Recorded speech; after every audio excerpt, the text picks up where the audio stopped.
Prithviraj movie വിലായത് ബുദ്ധ ആ cinema കണ്ടിട്ട് നേരെ വന്നിരിക്കുകയാണ്.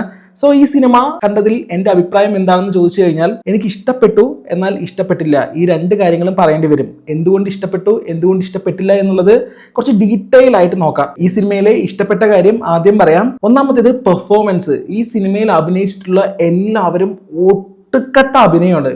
എന്തുകൊണ്ടാണെന്ന് അറിയില്ല, എല്ലാവരും മുട്ടിഞ്ഞ ആക്ടിങ്. ഇപ്പൊ പൃഥ്വിരാജ് ആണെങ്കിലും ഷൺമി തിലകൻ ആണെങ്കിലും, ഈ സിനിമയിൽ ഒരു നായികയുടെ പേര് പ്രിയംവദ കൃഷ്ണൻ. ഈ നടി എല്ലാവരും മുട്ടിഞ്ഞ ആക്ടിങ് ആണ്. ഒരു രക്ഷയില്ലാത്ത അഭിനയം എന്നൊക്കെ പറയില്ലേ. ഞാൻ ശരിക്കും എനിക്ക് ഷൺമി തിലകന്റെ ആക്ടിങ് കണ്ടിട്ട് ഒന്നാമത് പല ടച്ചും, തിലകന്റെ ഒരു ടച്ച് ഉണ്ടായിരുന്നു ഷൺമി തിലകന്റെ പല സിറ്റുവേഷനിലും. ഒരു രക്ഷയില്ലാത്ത അഭിനയമായിരുന്നു ഷൺമി തിലകന്റെ. എനിക്ക് ഒരുപാട് ഇഷ്ടപ്പെട്ടു. ഇപ്പൊ പൃഥ്വിരാജ് ആണെങ്കിലും അല്ലെങ്കിലും അടിപൊളി ആക്ടറാണ്, അടിപൊളി പെർഫോമൻസ് ആയിരുന്നു. ഈ പറയുന്ന നായികയും അടിപൊളിയായിരുന്നു. പക്ഷേ നായികയ്ക്ക് കൊടുത്ത ഒരു ക്യാരക്ടർ അതിനൊരു പ്രത്യേക സ്വഭാവം ഇല്ലായിരുന്നു. ഒരു ക്യാരക്ടർ കൊടുക്കുന്ന സമയത്ത് അതിനൊരു സ്വഭാവം വേണ്ടേ?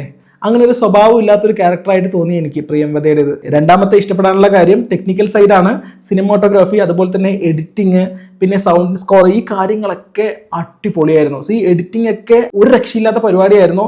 പിന്നെ സിനിമാറ്റോഗ്രാഫി, അതിന്റെ വിഷ്വലും ഭംഗിയും കാര്യങ്ങളും, സിനിമ എടുത്തു വെച്ചിരിക്കുന്ന രീതിയൊക്കെ നമുക്ക് ത്രില്ലിംഗ് ആണ്, നല്ല രസമാണ് കാണാനായിട്ട്.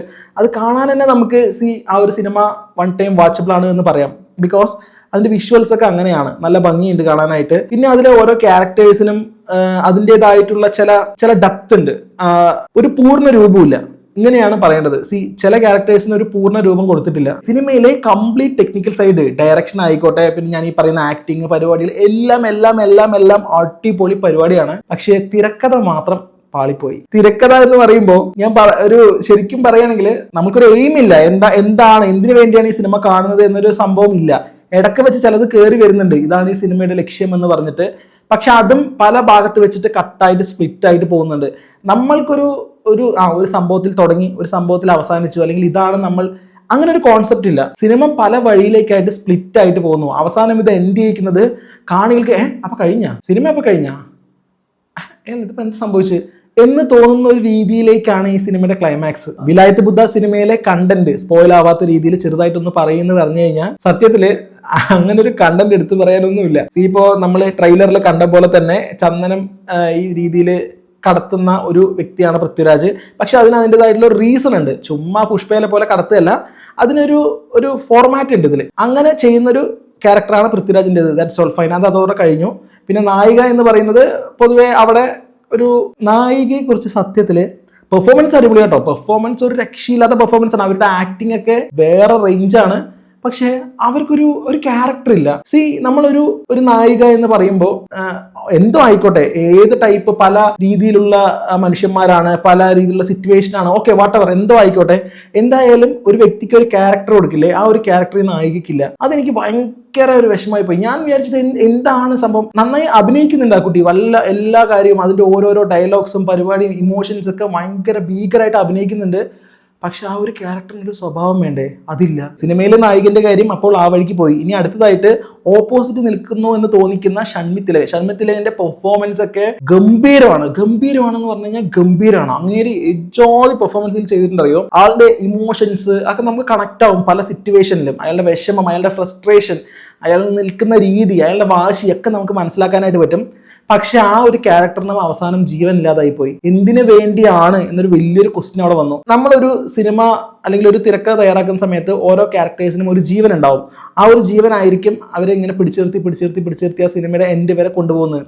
ഇവിടെ ആ ക്യാരക്ടേഴ്സിന്റെ ജീവൻ ഇടയ്ക്ക് പല സാഹചര്യത്തിൽ വെച്ചിട്ട് നഷ്ടപ്പെട്ടു പോവാണ്. തിരക്കഥയ്ക്ക് വളരെ സ്ട്രോങ് ആയിട്ടുള്ള ഒരു റീസൺ ഉണ്ടെങ്കിൽ, ഒരു കാമ്പ് ഉണ്ടെങ്കിൽ, തീർച്ചയായിട്ടും ഈ പെർഫോമൻസ് ബേസ് ചെയ്ത് നോക്കുന്ന സമയത്ത് സൂപ്പർ ഹിറ്റ് ആവേണ്ട സിനിമയാണ്. പക്ഷേ ആ തിരക്കഥയുടെ കാമ്പ്, ആ ഒരു പ്രാധാന്യം, ഇമ്പോർട്ടൻസ് അതെന്താണെന്ന് കാണുന്ന പ്രേക്ഷകർക്ക് കിട്ടില്ല, മനസ്സിലാവില്ല. അതാണ് മെയിൻ ആയിട്ടുള്ള കാര്യം. നമ്മളിനെ ഇത്രയും നല്ല രീതിയിൽ വിഷ്വലി ട്രീറ്റ് ചെയ്ത, പെർഫോമൻസ് കൊണ്ട് നമ്മളെ അമ്പരപ്പിച്ച ഒരു സിനിമ അവസാനം കൊണ്ട് ഒന്നും അല്ലാണ്ടായി പോവുക എന്നൊക്കെ പറയില്ലേ, അതാണ് ഈ സിനിമ. പൃഥ്വിരാജ് എന്ന് പറയുന്ന നടന്റെ ആക്ടിങ്ങും അതുപോലെ തന്നെ ഫൈറ്റും. ആക്ടിങ് എന്തായാലും അടിപൊളി, ഒരു രക്ഷയില്ലാത്ത പരിപാടിയായിരുന്നു മൂപ്പര് എന്താ പറയുക, ഭയങ്കര ഫ്ലെക്സിബിൾ ആയിട്ട് എനിക്ക് ഈ ഒരു ക്യാരക്ടറിലേക്ക് പെട്ടെന്ന് മാറിയപ്പോൾ തോന്നി. നമ്മൾ സാധാരണ പൃഥ്വിരാജ് എന്ന് പറയുന്ന നടനിൽ കാണുന്ന പലതരം ക്യാരക്ടർ വിട്ടിട്ട് വേറൊരു ടൈപ്പ് ഓഫ് ക്യാരക്ടറാണ്. പക്ഷെ എന്നാലും ആൾ കൈക്കുള്ളിൽ ഒതുക്കിയ ഒരു ക്യാരക്ടറിനെ.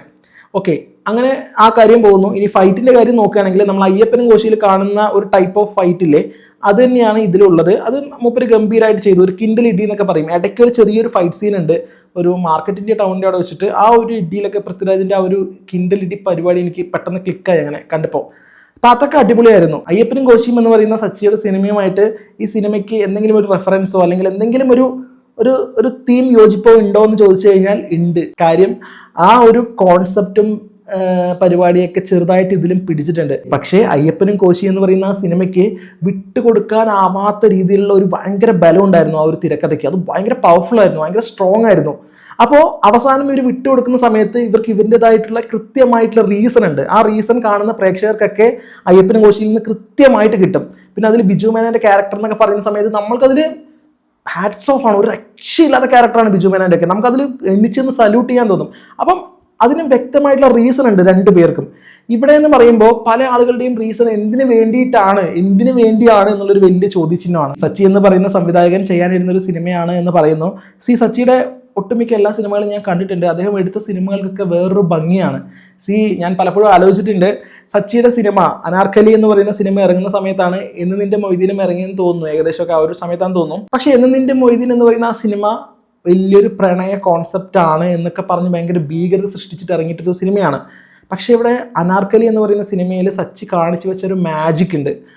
അത് വേറെ റേഞ്ച് സാധനമാണ് അനാർക്കലി സിനിമ. എനിക്ക് തോന്നിയിട്ടുണ്ട് ഈ മനുഷ്യൻ്റെ പ്ലോട്ട്, അയാളുടെ ഒരു മാനസികമായിട്ടുള്ള ആലോചനകൾ ഏത് രീതിക്കൊക്കെയാണ് അനാർക്കലിയിലൂടെ കാണിക്കുന്നത്. പ്രണയം വളരെ ഭംഗിയായിട്ട്, വളരെ ഓവറായിട്ട് പോകേണ്ട ഒരു കാര്യത്തിനെ എന്ത് നല്ല ഭംഗിയായിട്ടാണ് ആ മനുഷ്യൻ അനാർക്കലിയിൽ പ്രസന്റ് ചെയ്തത്. അങ്ങേര് ചിന്തിച്ചൊരു സിനിമയാണ് എന്ന് പറയുമ്പോൾ സത്യത്തിൽ എനിക്ക് ഇത് വിശ്വസിക്കാൻ കഴിയുന്നില്ല. ബിക്കോസ് അയ്യപ്പനും കോശിയും ഒക്കെ ഫൈൻ, എനിക്ക് മനസ്സിലായി അതൊരു ഫ്രഷ് കണ്ടന്റ് ആയിരുന്നു. പക്ഷെ ഇതിലേക്ക് വരുന്ന സമയത്ത് ചില റിപ്പീറ്റേഷൻസ് കൊണ്ടുവരിക, പല ക്യാരക്ടേഴ്സിനും ജീവൻ ഇല്ലാതാവുക അവസരം, അങ്ങനെയൊക്കെ വരുന്ന സമയത്ത് അദ്ദേഹത്തിന്റെ സിനിമയാണോ എന്ന് നമുക്ക് തോന്നിപ്പോകുന്ന, അല്ലെങ്കിൽ അദ്ദേഹം ഇങ്ങനെ ഒരു സിനിമ എടുക്കാൻ വിചാരിച്ചിട്ടുണ്ടായിരുന്നോ എന്ന് നമ്മൾ തന്നെ സ്വയം ചിന്തിച്ചു പോകും. അയ്യപ്പനും കോശിയിലുള്ള ആ പോലീസുകാരനല്ലേ അനു മോഹൻ, അയാൾ ഇതിലുമുണ്ട്. നമ്മുടെ ഷൺമുഖത്തിലേന്റെ മകനായിട്ടാണ് ഇതിലുള്ളത്.